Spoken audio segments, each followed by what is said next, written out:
itu Bapak Ibu, membagi kepada anak-anak kita, membagi kepada saudara kita, membagi kepada istri dan suami kita, membagi kepada orang tua kita sesuai dengan kebutuhannya.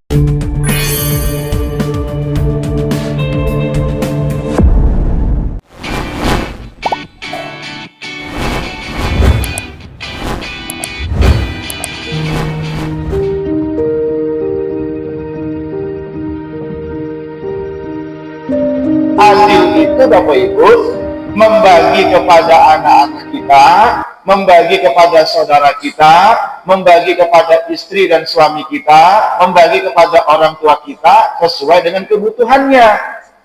Itu adil. Ada orang yang punya kebutuhan, dia nggak dibagi.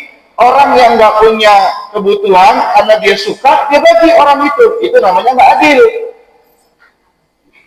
Tetapi tolong Bapak Ibu jaga juga komunikasi sama saudara, karena banyak waris itu juga kadang terhalang gara-gara apa? Pokoknya Ustadz, saya nggak terima harta waris itu dibagi. Saya nggak ikhlas, adik saya selalu neken-neken saya dan marah-marahi saya sebagai kakak. Kenapa Bapak Ibu? Karena harta waris itu tidak akan bisa dijual kalau tidak ada tanda tangan di antara ahli waris. Maka jadi, dan ini sekarang banyak harta-harta yang mangkrak, tanah-tanah yang tidak bertuan, rumah-rumah yang akhirnya roboh, gara-gara apa? Tidak dibagi-bagi warisnya. Masya Allah Bapak Ibu, betapa sedihnya orang tua kita ketika dia sudah meninggal, harta itu nggak bermanfaat. Nah karena itu Bapak Ibu sekalian, saya ingin sampaikan. Lalu bagaimana hukumnya ilmu waris Ustaz? Wajib. Kalau wajib, Bapak Ibu, di mana Ustaz yang menjadi dasarnya? Ibu bisa buka di surah An-Nisa di ayat 11. Silakan buka, Bapak Ibu. Surah An-Nisa ayat 11. Klik Google-nya atau ngomong, bukakan surah An-Nisa ayat 11. Sekarang gampang. Sekarang gampang banget. Bapak Ibu klik surah An-Nisa ayat 11, dia langsung keluar ayatnya. Makanya nanti bisa jadi yang banyak hafal Al-Quran itu sama Ibu, handphonenya Bapak Ibu. Karena dia sering ngaji, dia sering bantu kita. Bagaimana handphone ini menjadi saksi untuk bekal kita masuk surga. Gunakan yang baik-baik tadi. Ya Bapak Ibu, kata Allah dalam ayat ini, Allah menggunakan kata-kata yusikum. Allah. Ini kalau kita buka struktur dalam bahasa Arab, Allah sebagai subjek, asoyusi itu fi'il. Fi'ilnya fi'il mudhari yang dia aktif. Kum itu sebagai objek. Kalau kita artikan dalam ayat ini, Allah sedang berwasiat kepadamu, lidzakari mislu hadzil unsayain. Bagian anak-anak laki mislu seperti hadzil unsayain. Bagian dua anak perempuan. Kalau kita bulatkan secara matematika, satu bagian laki-laki sama dengan 1/2. Alhamdulillah Bapak Ibu, saya di kampus juga diamanahi membantu mengajar di Fakultas Keguruan Ilmu Pendidikan. Itu mata kuliah matematika faraid. Bagaimana kita bahas ilmu waris itu dari segi matematika. Masya Allah Bapak Ibu, itu kalau kita bedah, Allah Al-Alim, Allah Maha Mengetahui, fraction atau pecahan yang Allah munculkan dalam waris itu pecahan yang paling sederhana, karena cuma setengah, cuma 1/4. Coba Ibu, 1000 dibagi setengah berapa Bu? 500. Kita semua bisa. 2000 dibagi 1/4 berapa Bu? 500. Semua kita bisa. Sekarang kita pakai angka miliaran. Nah, nggak apa-apa. Mungkin Bapak Ibu nggak pernah begitu, tapi kalau saya sudah bagi waris Pak, 80 miliar. 50 miliar. Dan itu saya bilang, ya Allah, kekayaan sebegini kita masih ribut. Saya bilang, betapa malunya kita di hadapan Allah. Ini karena persoalan ilmu. Ada 1/4, ada 1/8, ada 1/6, ada 2/3. Cuma itu dalam waris. Bahkan ibu bapak bisa ngitung pakai kalkulator sekarang. Dulu kita susah, asal muasalnya berapa. Sekarang bisa gampang.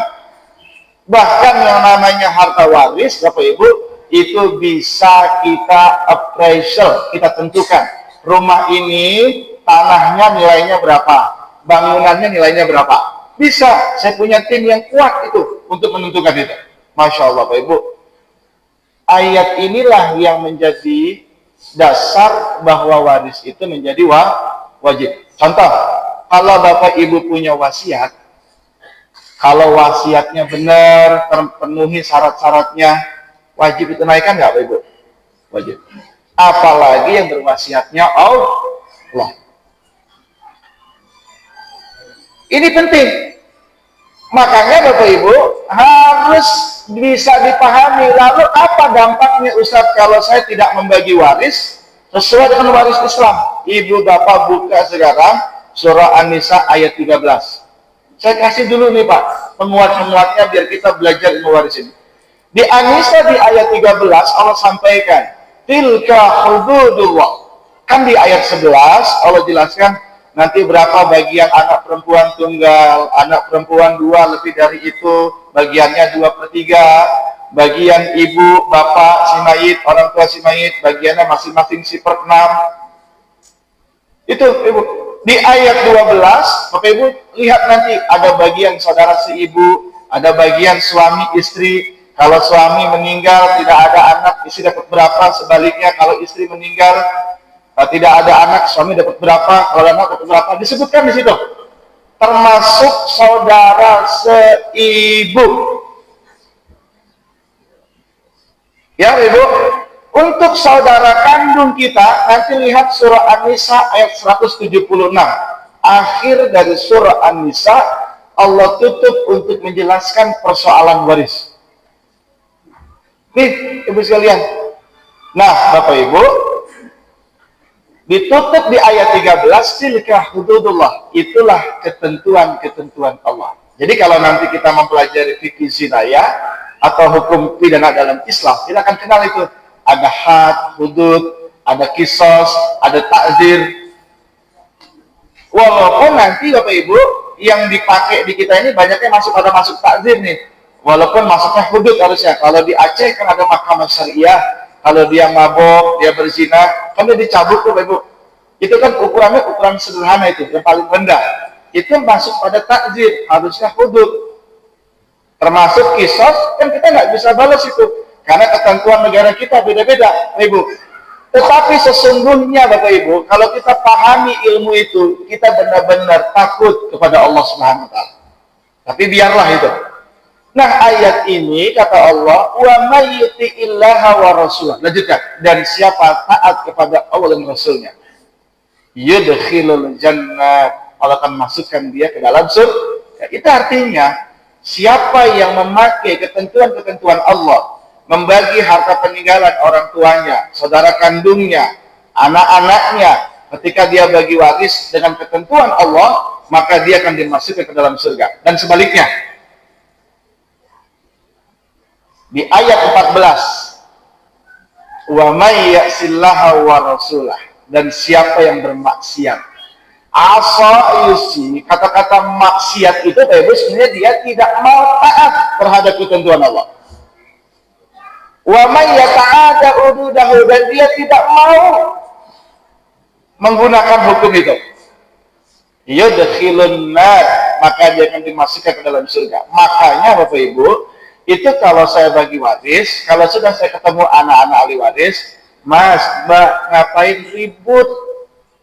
Saya orang yang nggak dibayar, dan saya bukan bagian dari orang tua yang juga tidak akan dapat harta waris. Saya ikhlas menyelamatkan orang tua Bapak Ibu agar masuk ke dalam surga. Kenapa Anda ribut?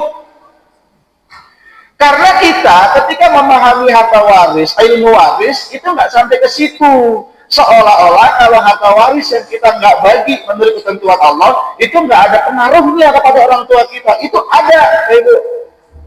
Makanya harus dijaga oleh kita. Oleh karena itu, agar kita juga bisa mensukseskan ketika kita sudah meninggal, tolong ajarkan ilmu waris kepada anak-anak kita. Paling tidak,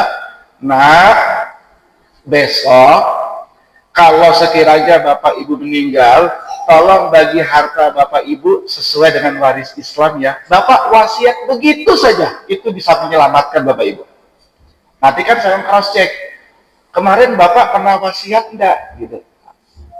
Tapi seperti sinetron Pak, ya begitu itu. Hampir saya temukan nggak ada.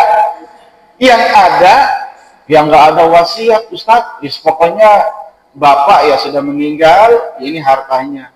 Ini kesalahan kita. Makanya Bapak Ibu, kalau saya sudah mempelajari betul isi Al-Quran, saya menyimpulkan ternyata Allah betul-betul mengajarkan kita dalam persoalan harta, sampai betul-betul kita meninggal pun itu ditata secara baik, agar harta itu yang kita sudah susah payah mencari harta itu Bapak Ibu, kita dapat aset itu nggak habis. Saya orang perbankan Bapak Ibu, itu kalau saya ada nasabah, dia ngajukan pinjam uang Bapak Ibu, saya tanya dulu, ada jaminannya nggak Mas? Nggak ada Pak, ya mohon maaf ya, gitu saja. Karena akan diawasi oleh lembaga di atas. Nggak bisa saya bantu mereka karena nggak punya kemampuan bayar. Apa yang terjadi Pak Ibu? Dia punya handphone, dia main-main, Anda dapat hadiah 100 juta, dia klik Ibu, ternyata ditipu. Padahal udah senang-senang Pak, ya Allah ada rezeki tak bertuan, Pak. Ternyata ditipu dia. Dan itu banyak terjadi sekarang, Ibu sekalian.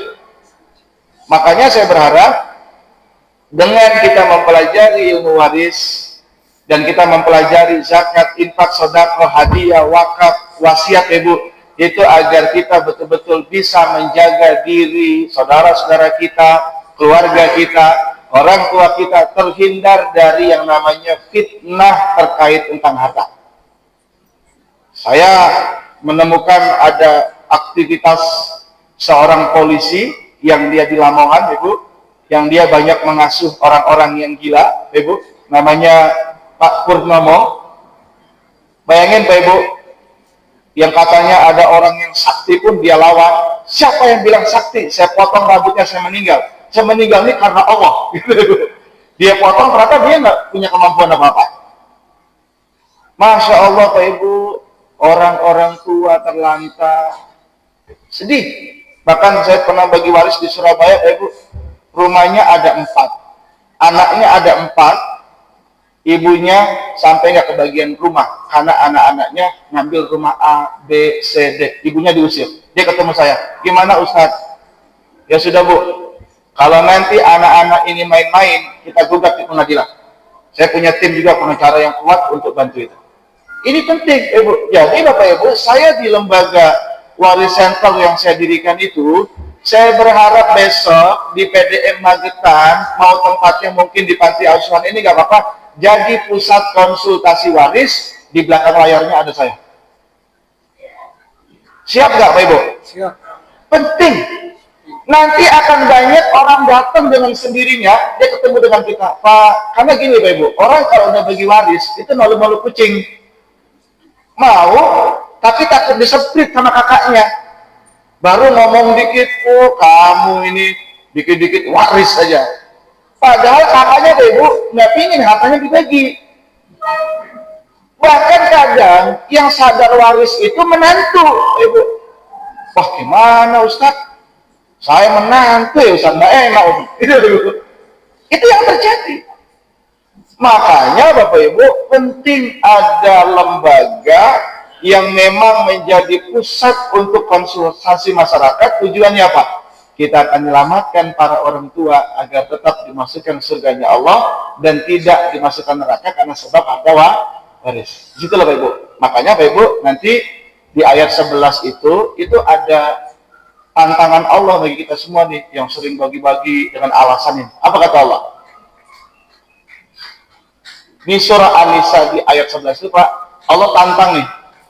Kalimat ini itu ditulis di dalam satu kitab menjadi dasar pentingnya waris Islam itu. Ditulis dalam kitab Taudihul Ahkam min Bulughul Maram. Dia kasih, ini kitab ini sarahnya kitab Bulughul Maram. Yang paling rapi, yang paling lengkap, Al-Qur'annya, hadisnya, kemudian ada qaul-qaul sahabahnya. Itu kalau nanti Bapak Ibu minta, saya juga beri kitabnya. Saya punya soft file kitab itu, kalau mau pelajari itu cukup dalam Pak. Itu cukup baik kalau kita untuk mempelajari hadis-hadis ahkam, cukup bagus kalau kita mau mempelajari itu. Dia garis Pak ayat ini sebagai potongan ayat 11 di surah An-Nisa. Apa? Aba'ukum, bapak-bapakmu, kata Allah.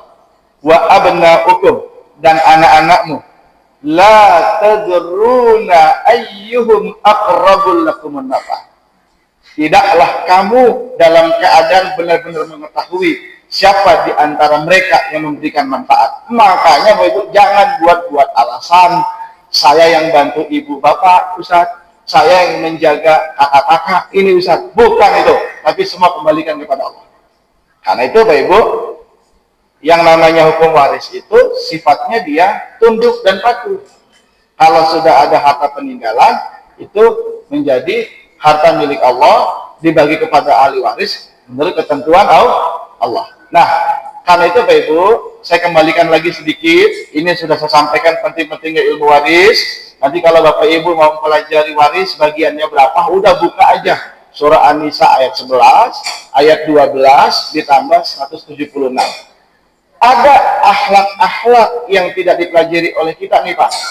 Di ayat 7 itu juga menjadi dasar. Pertanyaannya gini, Ustaz, kapan saya mau membagi waris? Jawabannya Pak Ibu, ketika ada konflik Ustaz. Jadi banyak Bapak Ibu, harta waris nggak dibagi-bagi karena persoalan apa? Ibu masih hidup Ustaz. Kan banyak kita di Jawa Pak Ibu, khususnya di Jawa Timur ini, kalau bapaknya meninggal, ibunya masih hidup, kita dia nggak mau bagi, nggak enak sama ibu Ustaz. Padahal Bapak Ibu, itu yang namanya anak, kalau sudah kurang, mepetnya ke siapa? Ke ibu. Bu, sakno Bu, ini anak nggak bisa bayar kuliah Bu, sekolah. Dikasihlah sama ibu. Apa yang terjadi Bapak Ibu? Harta warisnya semakin berkurang. Bahkan ada harta waris yang sudah dibalik nama, ya Bu. Bahkan ada harta waris yang sudah dijual. Gak apa-apa ya, saya seperti ngerep di sini gak apa-apa ya, biar Ibu yakin gitu. Itu masalah yang terjadi saat ini. Makanya Bapak Ibu di surah An-Nisa ayat 7, kapan kita membagi waris? Ketika ada yang meninggal. Ya Ibu, nggak ada alasan makamnya belum kering. Makamnya belum kering, sampai kering, hartanya dijual, Ibu. Sudah dibalik nama. Yang kita lakukan, Bapak Ibu, sampaikan ketika orang tua kita sudah meninggal. Mas, Mbak, Ibu, karena Bapak sudah meninggal, ini ada ketentuan Allah terkait tentang waris. Barangkali kita musyawarah nanti kapan kita mau mendistribusikan harta waris yang menjadi milik ahli waris. Harta Bapak A, B, C, D. Tapi jujur ya Pak Ibu, ini seperti sinetron. Ya, karena kalau saya nanti sudah bagi waris Pak, itu sulit. Harta warisnya Bapak mana lagi? Disebut, ada Ustadz A di sana, sebut lagi. Ustadz B di sana. Ada lagi nggak? Nggak ada lagi Pak Ibu. Anak takut nih dia menyebutin. Setelah orang Pak di WA saya, Ustadz, sebenarnya ada Ustadz harta Bapak, tapi dipegang sama Mbak. Ah, ini dia Pak Ibu. Ini mulai susah nih Ibu. Karena itu Bapak-Bapak, sebagai orang tua yang kita masih diberi kesempatan hidup oleh Allah, tolong jaga diri kita. Sampaikan kepada anak-anak, nah, nanti ini harta Bapak sama Ibu, harta bersama. Kalau nanti Bapak Ibu nggak punya harta bawaan sebelum menikah. Jadi kalau nanti Bapak Ibu yang sebelum menikah punya harta, itu milik Bapak Ibu, itu harta bawaan. Tidak dihitung sebagai harta bersama. Tapi sudah ada pengalaman di Mahkamah Agung, bertambahnya harta bawaan itu setelah menikah bisa menjadi harta bersama. Bertambahnya saja nilainya. Nah Bapak Ibu, sampaikan, ini harta bersama Bapak dengan Ibu. Ada rumah, ada tanah, ada mobil, ada emas. Ya Pak Ibu, harta bersama kalau tidak ada perjanjian perkawinan, baginya berapa? Separuh untuk istri, separuh untuk suami. Karena itu Pak Ibu, ketika sudah ada meninggal, maka bagi dulu harta bersama yang tadi itu. Ini hubungannya bukan dengan waris, hubungan dengan perkawinan. Separuh yang menjadi milik si mayit, itulah menjadi harta waris. Inilah nanti yang saya sebut bagaimana kita mengenal harta waris itu berasal dari mana saja. Ini Ibu, belum lagi nanti hartanya ada deposito Ustaz, ada tabungan di bank, ada asuransi. Nih Ibu, ya, belum lagi ada saham Ustaz di perusahaan. Nah itu Ibu. Nah Ibu sekalian, yang penting kajian pertama ini nggak boleh dihabiskan, karena ilmu ini mungkin cukup butuh waktu. Ini sudah hampir jam 7 lebih ya, karena amanah saya jangan lebih-lebih Ustaz, karena jamaahnya nanti kepanasan. Ya, nanti kita sambung lagi. Yang jelas Bapak Ibu, saya sudah pahamkan pentingnya ilmu waris, dan silakan Bapak Ibu betul-betul pelajari ilmu ini. Nanti Bapak Ibu mungkin yang muda-muda yang ingin mendalami lagi ilmu waris, di Instagram yang saya punya, ini sudah saya live kan Bapak Ibu, Dian_berkah, itu online saya selalu live kajian-kajian waris, 1 menit belajar waris, 1 menit menyelesaikan waris. Nah Ibu bisa lanjutkan pelajari di situ. Tapi ketika besok nanti kita ada kajian lagi, Mas Andi, Ustaz, nanti kita sudah mulai fokus bagaimana menghitung waris. Ya Ustaz ya, ini saya beri dulu manfaatnya dan motivasi mempelajari ilmu waris. Karena kalau nanti Bapak Ibu menganggap ini cuma ilmu ini, Bapak Ibu nggak akan belajar. Kalau sudah kena masalah waris, baru cari-cari Ustaz. Di mananya Ustadznya? Nah ini saya banyak Pak Ibu, dikejar-kejar para ahli waris. Ya Ustaz, tolong Ustaz, saya butuh banget uang ini. Nah ini dia. Nah karena itu Bapak Ibu, sekali lagi nanti Bapak Ibu bisa pelajari mulai dari ayat 7 sampai dengan ayat 10 surah An-Nisa. Ini namanya etika dalam waris. Ibu pelajari itu, berkata yang benar, membagi hartanya ketika ada yang sudah meninggal kepada laki dan perempuan. Hartanya Ustadz sedikit atau banyak dibagi ke Ustadz. Kata Allah, sedikit maupun banyak bagi harta itu nasibam mafruḍah, sesuai dengan ketentuan Allah yang dipadukan Allah. Itu menjadi dasar. Makanya Pak Ibu, tolong betul-betul dipelajari. Untuk bagian warisnya ayat 11, 12 dan 176. Doktrin kewarisannya biar kita menjaga orang tua ayat 14, ayat 13, ayat 14. Selesai Pak ilmu waris. Kalau sudah selesai, berarti Bapak Ibu sudah kuliah 1 semester sama saya. Mata kuliah hukum kewarisan Islam. Ya. Baik Bapak Ibu, saya buka 1-2 pertanyaan, mungkin depan 1, belakang 1 yang mau. Ustadz, monggo Ustadz. Ini ada mic.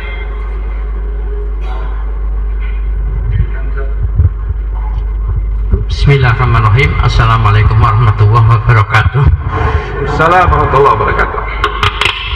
Yang disampaikan itu teoritis, akan tetapi dalam praktek itu banyak permasalahan-permasalahan hukum yang terjadi di masyarakat. Di sini saya hanya sampaikan 2 saja. Yang pertama adalah mengenai waris tadi. Permasalahannya adalah ada anak angkat, maka ketika bapak sakit-sakit itu kan khawatir Ya. nah, kemudian dibikinkan wasiatnya ketika itu ya sepertiga Ya. tetapi kemudian tidak mengetahui kalau orang tuanya itu ternyata umurnya panjang, tambah panjang dan sakit-sakitan. Dengan sakit-sakitan itu, maka kemudian harta yang dimiliki itu tentu akan berkurang-kurang untuk ragat, untuk biaya sakitnya. Ya. Itu kemudian bisakah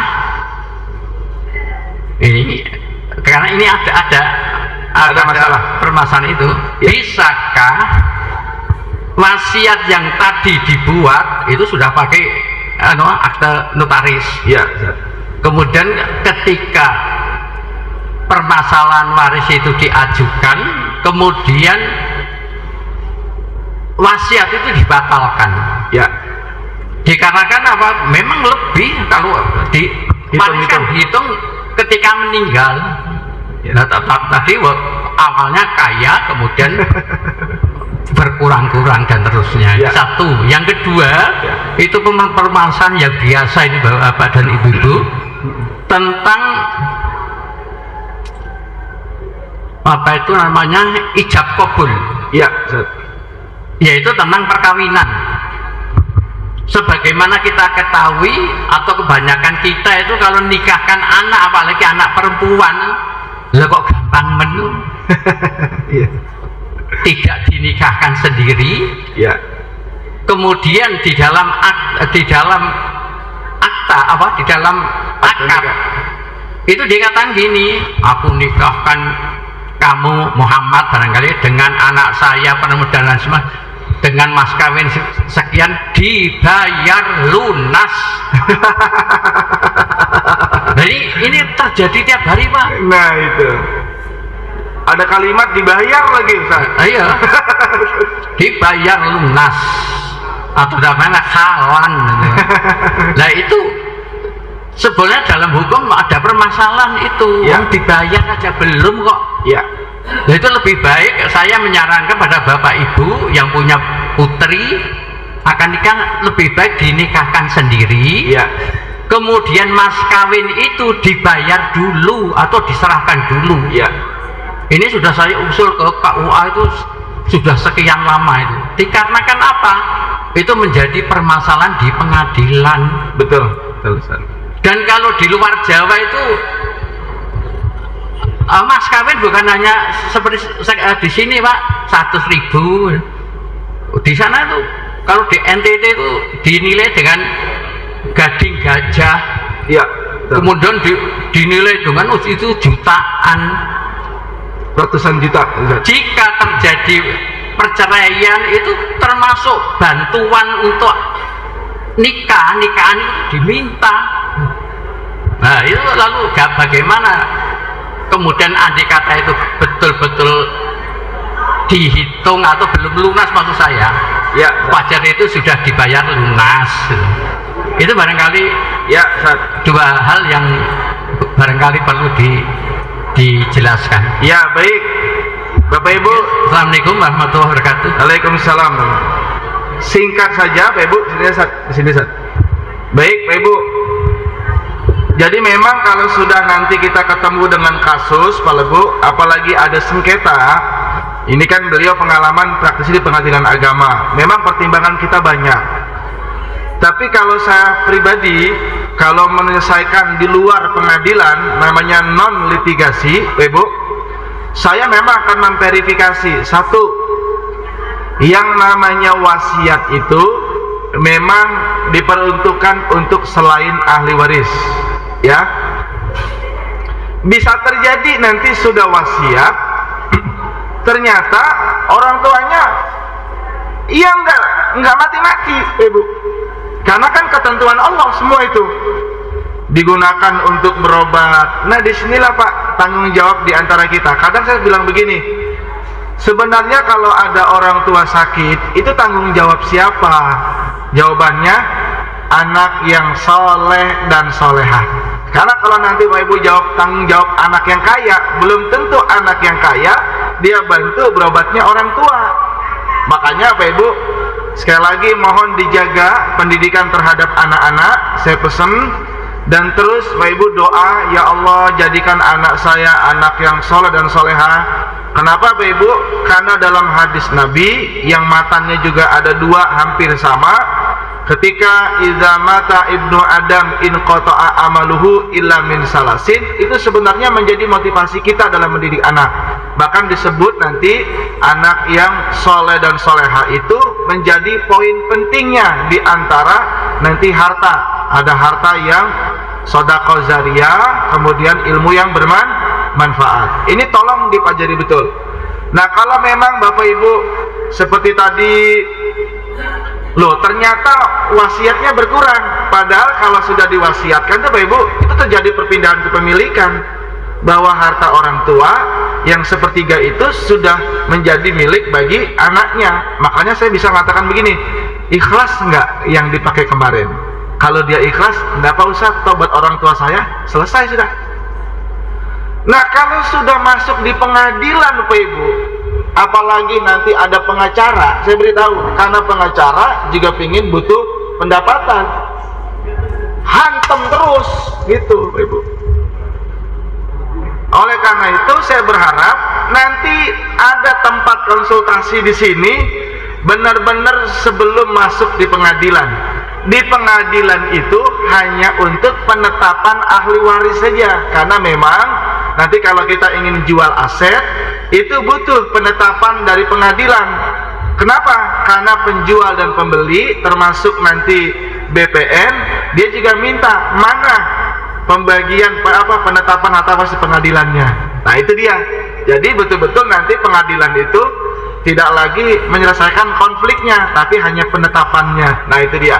Nah karena itu sekali lagi Bapak Ibu sekalian, banyak persoalan-persoalan waris.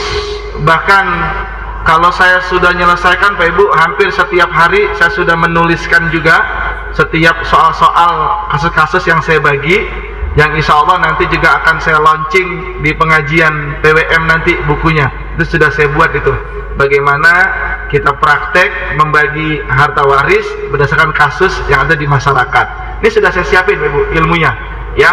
Dan buku yang hukum waris yang pertama harusnya juga sudah saya terbitkan, tapi saya tidak bawa fisik eksemplar bukunya itu. Harusnya Pak Ibu nanti bisa juga membeli buku itu untuk pegangan kita ya, karena di buku ini Pak Ibu sekali lagi sebelum saya tutup, saya sudah mengembangkan ilmu waris itu bukan hanya ilmu membagi-bagi harta peninggalan, tapi bagaimana kita mengelola harta waris orang tua kita, kemudian harta itu tidak sampai terjual ya Pak Ibu.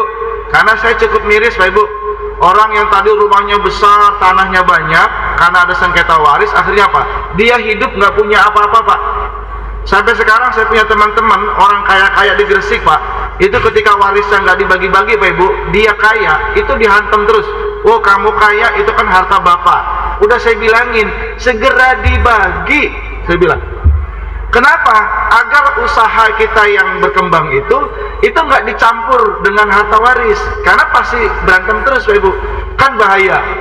Nah bahkan Bapak Ibu, orang sudah mulai juga lupa kalau ada waris, sampai dia juga saling sikut menyikut, bahkan terjadi juga ada pembunuhan di antara keluarga itu ya Pak Ibu ya. Kalau yang kedua tadi pesen buat Bapak Ibu, tolong kalau nanti anak-anaknya mau nikah, Bapak Ibu gentle aja, saya yang nikahkan Ustaz. Nah gitu dia Ibu ya, jangan serahkan ke Pak KUA, jangan.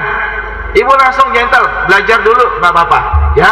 Saya kira itu Bapak Ibu, mari kita akhiri dengan doa kajian kita, karena sudah jam 7:30. Mungkin Bapak Ibu ada aktivitas yang lain. Kalau saya insya Allah saya akan terus berupaya bisa membantu pengembangan ilmu ini di Magetan agar banyak orang-orang bisa terbantu. Mari kita doa Pak Ibu, di akhir kita doakan buat anak-anak kita. Ini doa yang selalu saya doakan buat anak-anak kita semua. A'udzubillahi minasyaitonirrajim. Alhamdulillahirabbil alamin. Allahumma salli ala Muhammad wa ala ali Muhammad. Rabbana atina min ladunka rahmah. Ya Allah, ya Rahman, ya Rahim, dengan rahmat dan fadilah-Mu, sempurnakanlah pertumbuhan anak-anak kami ya Allah. Kuatkanlah daya tahan tubuh mereka, cerdaskan pikiran, hati dan sikapnya ya Allah, lemah lembutkan perangai, perkataan dan perbuatannya ya Allah. Ya Allah, doa ini juga kabulkan dan berikan untuk murid-murid kami, mahasiswa kami ya Allah, mudahkanlah belajar mereka semua ya Allah. Allahumma inna nas'aluka ilman nafi'an wa rizqan wasi'an wa amalan mutaqabbala. Ya Allah, jadikanlah ilmu yang bermanfaat kepada kami, luaskanlah rezeki kami, barokahilah rezeki kami, jadikan rezeki ini menjadi sebab kami masuk ke dalam surgamu ya Allah. Terimalah segala amal kami ya Allah sebagai amal ibadah, amal soleh ketika menghadapmu ya Allah. Wa hayyi lana min amrina rasyada. Ya Allah, sempurnakan petunjukmu di dalam setiap langkah kami, pekerjaan kami, usaha kami, bisnis kami, dalam keluarga kami ya Allah. Rabbana atina fid dunya hasanah wa fil akhirati hasanah wa qina azabannar walhamdulillahi rabbil alamin. Demikian Bapak Ibu, saya akhiri. Nasrun minallahi wa fatun qarib wa basyiril mu'minin. Assalamualaikum warahmatullahi wabarakatuh.